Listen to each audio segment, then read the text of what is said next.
Hi all, this is Ashutosh here, and I am back with a new chapter in the price action pattern series और हम लोग triangular patterns के बारे में बात करने वाले हैं. This would be an interesting chapter for all of us. So let's go ahead.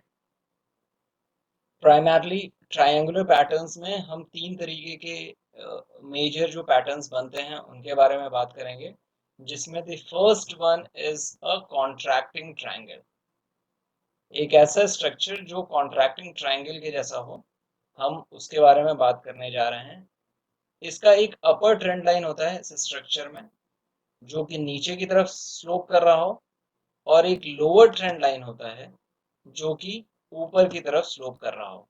जैसे आप देखिए, ये वाला ट्रेंड लाइन में ये ऊपर का ट्रेंड लाइन है जो नीचे की तरफ स्लोप कर रहा है, और एक नीचे का ट्रेंड लाइन है जो कि ऊपर की तरफ स्लोप कर रहा है. आपने क्लोजिंग पॉइंट्स को ज्वाइन कर रखा है. सिमिलरली इस डायग्राम में भी ऐसा ही है. Now the market can move on either of the side.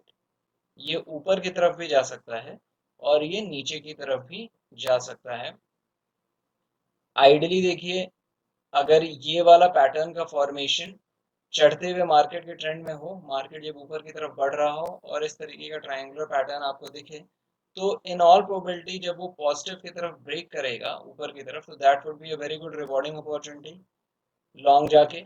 और अगर मार्केट ऊपर से नीचे गिर रहा था और इस तरीके से कॉन्ट्रैक्टिंग ट्रायंगल बन रहा है, and then when this breaks out on the lower side नीचे की तरफ, तो वो शॉर्ट करके एक अच्छी अपॉर्चुनिटी हमारे लिए हो सकती है, because that would be the continuation of the trend. इसको थोड़ा सा और समझते हैं. कॉन्ट्रैक्टिंग ट्रायंगल में आप देखिए, मार्केट नीचे से ऊपर की तरफ जा रहा था. एक ऊपर का लेवल डिफाइंड हो गया जहां पे इसे रेजिस्टेंस मिला, वो वहां से करेक्ट हो गया, नीचे यहाँ तक आया. फिर ऊपर जा रहा है, नीचे आ रहा है, ऊपर जा रहा है, नीचे हो रहा है. और आप देखिए, ये जो रेंज है ये कम हो रही है. जैसे ऊपर यहाँ पे जो हाई बना था और ये जो हाई बन रहा है, it is lower than this high. उसके बाद जो थर्ड हाई बन रहा है, this is lower than this high. तो आपके हाईज जो हैं वो लोअर हाईज होते जा रहे हैं, और लोज जो हैं, जो देखिए मार्केट ऊपर से नीचे आया, फिर ऊपर बाउंस किया, फिर ये जो लो है ये इस वाले लो से ऊपर है, तो हायर लोज, हायर लोज. और फिर जब मार्केट इस रेंज में है, कॉन्ट्रैक्ट होता जा रहा है. न्यूटन्स का लॉ क्या कहता है? न्यूटन्स का लॉ कहता है कि जब किसी भी बॉडी को आप कंप्रेस करते हैं तो उसमें पोटेंशियल एनर्जी बनती जाती है, बॉडी में पोटेंशियल एनर्जी एक्यूमुलेट होती जा रही है. और फिर बनती जा रही है मतलब एक्यूमुलेट होती जा रही है. Energy can not be created nor it can be destroyed, but potential energy accumulate होती जा रही है. और जब भी ये इस रेंज से बाहर निकलता है, तो then it could be giving us a huge move either on either of the side. ये ऊपर भी जा सकता है और ये नीचे भी आ सकता है. तो this is very important for all of us to understand. Contracting triangle का एक और एग्जांपल है. प्राइस देखिए, ऊपर गया, नीचे आया, फिर ऊपर गया, नीचे आया, ऊपर आ गया, नीचे आया. ऊपर की तरफ भी कॉन्ट्रैक्ट हो रहा था, नीचे की तरफ भी कॉन्ट्रैक्ट हो रहा था.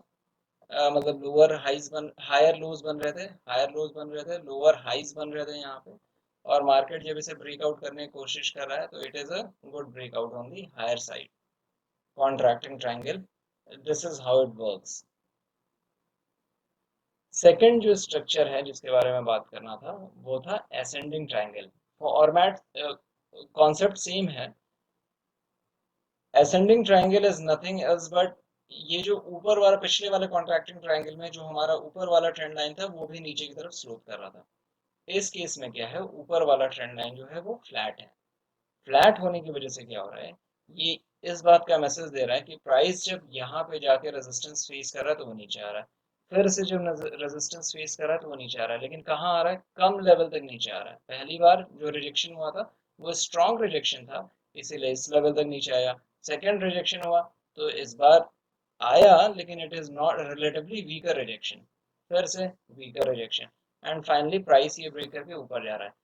एक चीज जो हमें ध्यान देनी है, इस तरीके के स्ट्रक्चर का फॉर्मेशन ये नहीं बोलता है कि प्राइस ऊपर की तरफ जाएगा. इस तरीके का स्ट्रक्चर ये बोल रहा है कि मेरा प्राइस कंप्रेस हो रहा है, एक रेंज में कंप्रेस हो रहा है, वो किसी भी डायरेक्शन में ब्रेकआउट कर सकता है। वो इस डायरेक्शन में भी ब्रेकआउट कर सकता है, वो इस डायरेक्शन में भी ब्रेकआउट कर सकता है। इस डायरेक्शन में जब ब्रेकआउट कर रहा है तो हमारे ये वाला ऊपर का ट्रेंड लाइन डिफाइंड है। This is giving us a very good opportunity कि ये अब इस लेवल के ऊपर जब जा रहा है तो ब्रेकआउट कर रहा है। नीचे की तरफ अगर मान लीजिए इस स्ट्रक्चर में ये गिरने लगे, then it becomes a little difficult कि हम इसे शॉर्ट किस लेवल पे करें। वो हमारे लिए इम्पोर्टेंट है। तो अगर ये समझना है कि नीचे की तरफ अगर ये जाने लगता है तो हमें ये हमारे लिए डिफिकल्टी तब क्रिएट हो जाएगी कि हम इसे किस लेवल पे शॉर्ट करें, कहाँ किस जोन में शॉर्ट करें। लेकिन जब ये ऊपर की तरफ जा रहा है, then it is becoming a little bit more cleaner कि ये अब ऊपर जा रहा है, तो let's go long in this case. आप एग्जाम्पल देखिए कि असेंडिंग ट्राइंगल का प्राइस नीचे से ऊपर जा रहा था, फ्लैट एंड लगभग इस लेवल पे से रिजेक्शन मिल रहा था, यहाँ से रिजेक्ट हुआ, फिर गया, फिर से रिजेक्ट हुआ, but the higher lows are getting found. Finally जब ये इस वाले लेवल को फिर से रीटेस्ट करके ऊपर की तरफ जाने की कोशिश कर रहा है तो इट गोज अप, ऊपर की तरफ निकल जा रहा है। इसी का जो थर्ड वर्जन है which is the descending triangle, same concept है, लेकिन अब जो है वो हमारा नीचे वाला जो ट्रेंड लाइन है वो फ्लैट एंड है और ऊपर वाला जो ट्रेंड लाइन है वो स्लोपिंग है। सेम प्राइस को यहाँ से सपोर्ट मिला, ऊपर गया, नीचे फिर से आया और फिर से उसी लेवल लगभग उसी लेवल से सपोर्ट मिला और ये ऊपर की तरफ चला गया, but it goes still and the high to a lower high. फिर से नीचे आ रहा है, फिर से लोअर हाई, फिर से नीचे आ रहा है, फिर से लोअर हाई। ये यहाँ से जब ब्रेक करा तो नीड सिग्नल है कि it is going down, shorting की एक अच्छी अपॉर्चुनिटी। ये यहाँ से ऊपर भी ब्रेक कर सकता है। अगर ये ऊपर ब्रेक कर रहा है then it becomes a little difficult कि हमारी एंट्री पॉइंट क्या होनी चाहिए, जो कि हमने सप्लाई एंड डिमांड के चैप्टर में पढ़ा है। यहाँ पे नीचे जाने में the decision is little bit easier, ऊपर जाने में the decision is little bit tough कि हम कब एंट्री करेंगे, कब एंट्री नहीं करेंगे। एग्जाम्पल समझते हैं। आप देखिए प्राइस नीचे आया, ऊपर गया, नीचे आया, ऊपर गया, और फिर जब ये इस वाले लेवल को ब्रीच कर रहा था तो it gave us a very good shorting opportunity. नीचे की तरफ जब ये वाला लेवल ब्रीच हो रहा था तो वो हमारे लिए अच्छी शॉर्टिंग अपॉर्चुनिटी थी। अच्छा, इस फिगर को देख के आप ये कह रहे होंगे कि इसने ये स्लोपिंग इसके इस वाले लेवल को टच नहीं किया था। मार्केट में मेजॉरिटी ऑफ द टाइम्स आपको परफेक्ट ट्रायंगल्स नहीं मिलेंगे, एग्जैक्ट परफेक्ट ट्रायंगल्स नहीं होंगे, but more or less in the context of the whole thing they are giving the same message that the market is coming down, lower highs are getting formed, और जब वो इस वाले level को breach करके नीचे जा रहा है तो then it goes down significantly.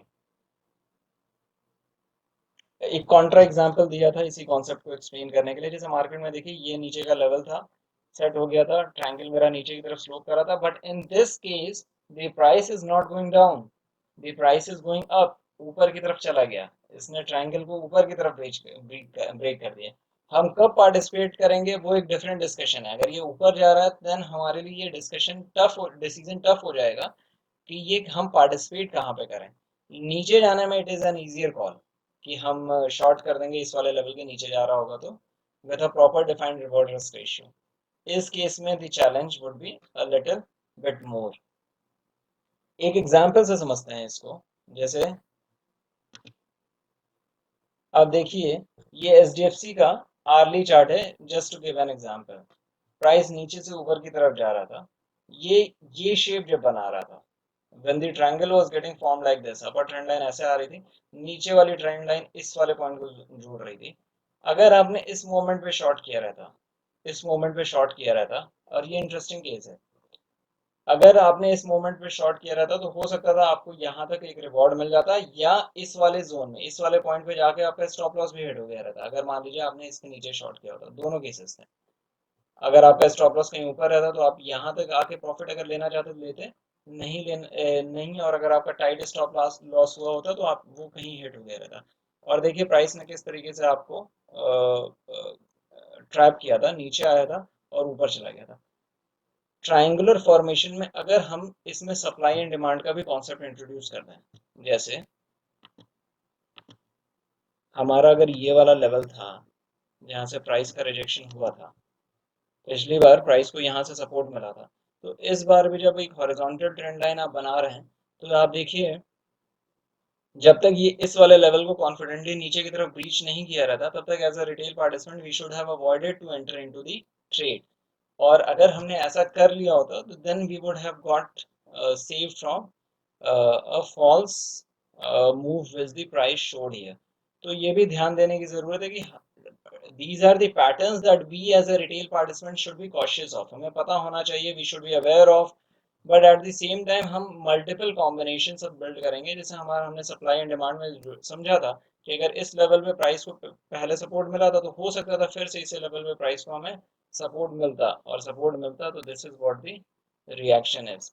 So as a retail participant, we will have to combine multiple things. These price structures are giving us some understanding around the market psychology, but हमें और भी तमाम चीज़ों को combine करके अपना अपने trading या investing decisions लेने होते हैं। So this is what I wanted to cover in today's chapter. I'll be coming back with the next one pretty quickly. Hope you would have liked the content. Thank you so much.